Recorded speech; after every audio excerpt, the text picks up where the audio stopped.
멸망한 고구려를 계승하며 918년 왕건이 건국한 고려는 470년이 넘는 역사를 가진 한국사에서 중요한 의미를 지닌 국가입니다. 고려는 고구려, 백제 신라의 전통을 이어받아 다양한 배경을 지닌 사람들을 하나의 국가로 통합하는 중요한 계기를 만들었고, 문화, 정치, 군사 등 여러 면에서 중요한 기초를 마련한 국가입니다. 이는 후대의 조선 왕조에게도 큰 영향을 미칩니다. 고려사의 가장 대표적인 전쟁은 몽골과의 전쟁이라고 할 수 있습니다만, 고려 건국 초기 있었던 거란과의 전쟁도 빼놓을 수 없는 중요한 전쟁입니다. 패전사 역사에서 상대적으로 덜 알려지긴 했지만 한국의 가장 큰 패전사 중에 하나가 바로 통주전투입니다. 제2차 여효전쟁 중 벌어진 통주전투는 고려군 30만 병력이 거란군 20만 명의 병력에 대패한 전투입니다.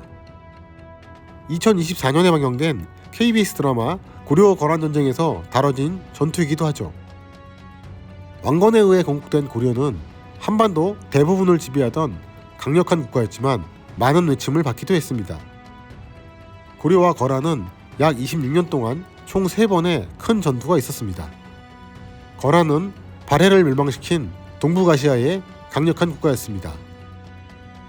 첫 번째 전쟁은 993년에 일어났는데 1차 전쟁은 서희의 외교 담판으로 강동 6주를 얻어냈으며 3차 전쟁은 그 유명한 강감찬의 귀주 대첩으로 대승을 거두며 전쟁을 끝냅니다. 1009년 서북면 도순검사 강조가 군대를 동원해 자신을 신뢰하던 임금인 목종을 시해하고 현종을 세우는 강조의 정변이 일어납니다. 강조의 정변은 강동 6주와 고려를 노리고 있던 거란에게 좋은 침략 구실이었습니다. 거란을 섬기던 목종의 복수를 하기 위해 출병한다는 명분이었습니다. 거란의 임금 성종은 직접 40만의 대군을 이끌고 얼어붙은 압록강을 건넙니다. 직접 성종이 나선 만큼 거란의 명장인 소배압, 야율분노, 야율정로 등을 이끌고 쳐들어왔습니다.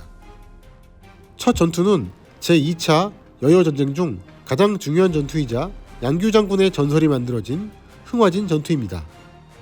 강동 6주 중 하나인 흥화진은 지금의 평안북도 의주 인근의 고려군 최전방 요새로 거란군이 고려를 공격하기 위해 반드시 지나가야 하는 요충지였습니다. 흥화진은 크진 않았지만 강들이 성곽을 휘감고 있는 형태여서 난공불락의 요새였다고 합니다. 이 흥화진에는 양규 장군이 지휘하는 병력 3천여 명이 주둔하고 있었는데 흥화진을 포위한 거란군의 병력은 무려 40만이었습니다. 거란의 성종은 서신을 보내 흥화진의 고려군에게 항복을 권유했지만 양규 장군은 꼼짝도 하지 않았습니다. 역사적으로 거란이 침략했을 때마다 거쳐야 하는 이 흥화진은 걸망성이라는 또 다른 이름도 있었는데 거란을 망하게 한 성이라는 뜻이라고 하니 흥화진은 이후로도 거란군이 넘기 쉽지 않았던 성은 분명합니다.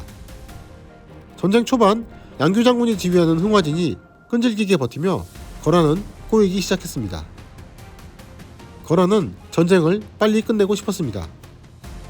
그래서 후방의 성들을 공격하지 않고 우회해 곧바로 고려 수도인 개경을 점령하라고 했습니다. 이런 전술을 가장 잘 활용한 때가 바로 병자호란인데요. 조선을 침공한 청나라 선발대가 12일 만에 한양에 도착했고 덕분에 인조가 강화도로 못 도망가고 남한산성으로 들어가며 삼전도의 굴욕을 당하게 되죠. 하지만 속전속결의 이 전술은 후방과 보급로를 신경 써야만 하는 치명적인 위험 부담이 있고 이는 결국 거란의 패배 원인 중 하나가 됩니다.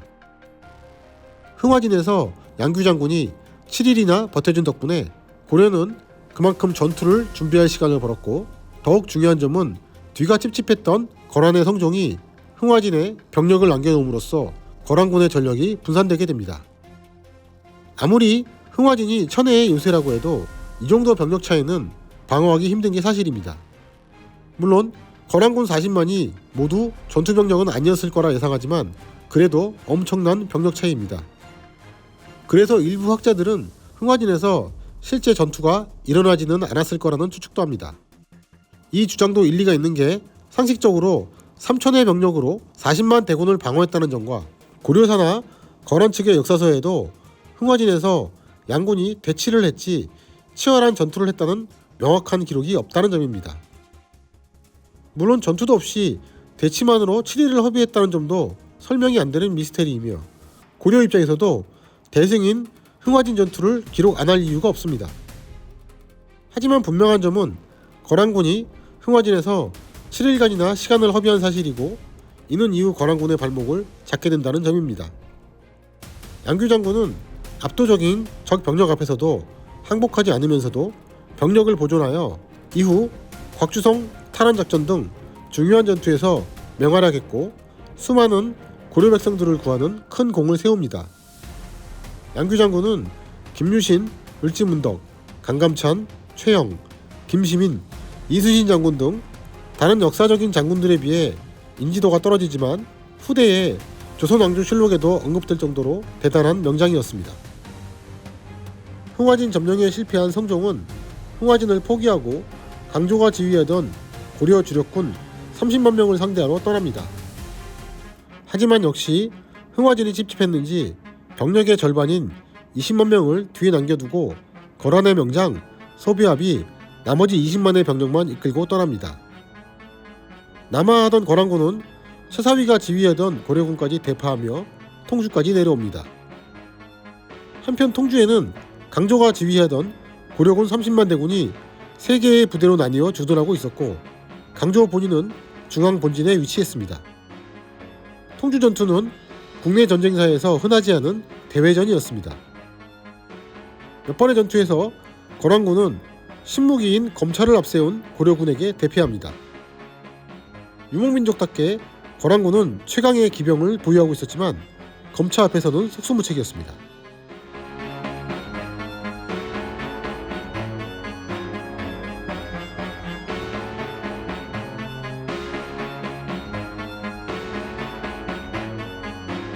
몇 번의 전투에서 거란군은 검차를 앞세운 고려군에게 계속 박살납니다.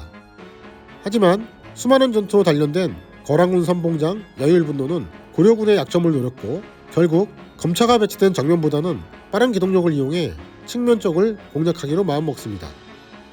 여율분노는 거란군 최정예 부대이자 황실 친위대인 우피실군 6만을 동원해 고려군 본진을 기습합니다.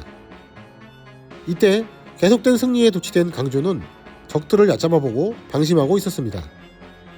적들이 쳐들어왔다는 부하들의 보고에도 강조는 믿지 않으며 오히려 입안의 음식과 같아서 적군이 적으면 오히려 좋지 않으니 많이 들어오게 놔두라는 시대의 헛소리를 시전합니다.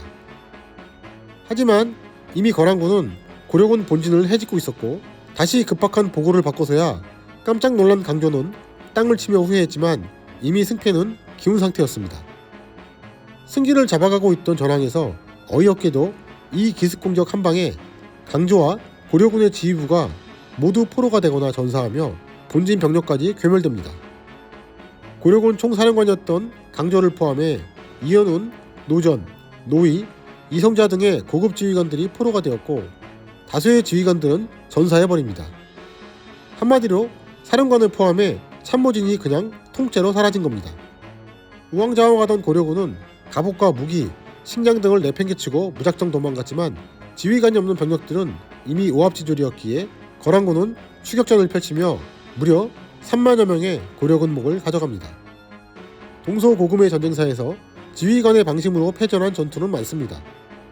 현대전이야 지휘관 한 명이 독자적으로 모든 걸 결정하는 체계가 아니기에 전쟁의 흐름 자체를 바꿔버리는 이런 대규모 패전은 거의 없습니다. 다행히 고려군 좌군은 후퇴했고 우군은 통주성으로 들어가며 병력을 보존했습니다. 이후 포로로 잡혀 거란 성종 앞에 굴욕적으로 끌려온 강조와 다른 장수들은 거란의 신하가 되기를 권유받지만 강조는 끝까지 거부하며 당당하게 죽음을 맞이합니다. 하지만 다른 장수는 변절하여 거란의 신하가 되고 말죠. 비록 쿠데타를 일으키며 전쟁의 빌미를 제공한 강조였지만 고려에 대한 충심은 진심이었습니다. 통주 전투에서 대피하며 와해돼버린 고려군이었지만 그래도 실질적으로는 3만여 명의 전사제 외에는 그런대로 병력을 보존한 상태였습니다. 거란군은 기세를 몰아 통주성을 2주 넘게 공격하지만 또다시 점령에 실패하고 곽주성으로 향합니다. 곽주성은 꽤 큰 성이었지만 결국 거란군에게 점령당하고 이 소식은 고려 전체에 퍼지게 됩니다. 결국 고려의 현종은 수도인 개경을 포기하고 나주로 피난을 가게 되고 개경은 이후 거란군에게 점령됩니다. 통주전투는 지휘관이 전투에서 패해 죽고 주력군이 괴멸되는 패배로 왕이 피난까지 가게 되었다는 점에서 임진왜란 때 신립장군의 탕금대 전투와 유사한 점이 많습니다. 결국 거란은 고려의 수도인 개경을 점령하지만 포위된 흥화진을 무사히 빠져나온 양규 장군과 김숙홍이 곽주성을 공격하며 거란군 6천여 명을 전멸시킵니다. 거란의 유일한 후방기지를 제거하자 거란은 어쩔 수 없이 개경을 포기하고 후퇴합니다. 통주전투에서 대승을 거둔 거란이지만 25만이 넘는 고려군의 병력이 온전히 남아있었고 양규 장군이 후방에서 압박하자 이제 급해진 건 거란이었습니다. 목표였던 강주도 제거되었기에 후퇴할 명분도 있었습니다. 하지만 이대로 거란군을 곱게 보내줄 양규 장군과 김숙홍이 아니었습니다. 후퇴하는 거란군을 따라가며 신출귀몰한 게릴라 전술을 구사하여 거란군 1만 명 이상을 죽였고 포로로 잡힌 고려인들도 3만여 명이나 구출하는 큰 공을 세웁니다. 하지만 양규와 김숙홍은 예전에서 거란 성종이 이끄는 친위대를 만나게 되고 치열한 전투가 벌어집니다. 압도적인 정예 친위대의 병력과 맞서 고려군은 끝까지 싸우지만 안타깝게도 포위되어 전멸하고 두 장수는 고슴도치와 같이 화살을 맞고 장렬하게 전사합니다. 드라마에서도 이 처절한 전투 장면이 잘 묘사되어 있죠.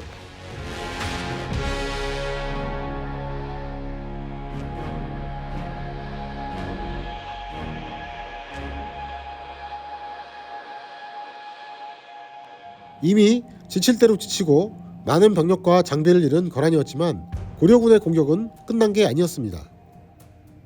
압록강을 건너던 거란군은 또다시 흥화진에서 나온 고려군의 공격을 받아 많은 병사가 익사하는 큰 피해를 입습니다.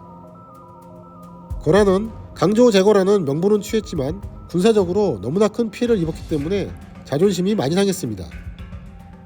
세 차례의 침략 이후 거란은 다시는 고려를 공격하지 않았습니다. 비록 고려 서북면과 개경이 최토화되었지만 거란의 대규모 침략을 3번이나 막아낸 고려는 국가의 위상이 올라갔음은 당연합니다. 이후 고려는 북방의 경계를 더욱 단단히 하고 송나라와도 친선관계를 유지하며 실리적인 외교를 펼칩니다. 국가 존망이 걸린 거란과의 전쟁에서 승리한 고려는 이후 최고의 전성기를 구가하게 됩니다.